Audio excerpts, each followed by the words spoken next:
And so this idea that there's going to be a period of time when she will have to like flee from this dragon, Mhm. Satan. And then there's this text later on about 1,000 year being chained for 1,000 years.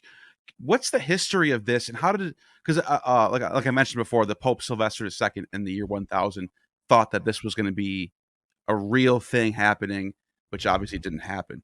How does this get reinterpreted over time, and what do people say today about this passage? About the millennium, yeah. So I have a good long discussion about the millennium in my book.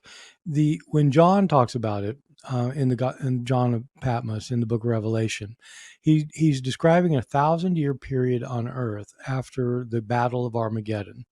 The enemies of God are all wiped out by Christ at this final battle, and then the earth is given over to the martyrs of Jesus to rule with Jesus. So they basically the ones who have been killed for their faith rule for 1,000 years, and so that's the 1,000 year millennium.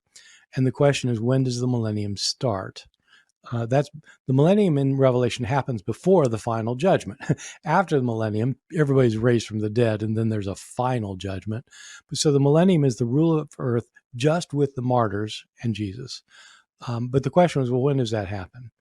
And throughout most of history, for most of the first 1900 years of Christianity, well, no, since Augustine in the 5th century, since Augustine, theologians understood that the 1,000 year period was a metaphor for the rule of the church on earth, that it was happening now, and that the church is ruling.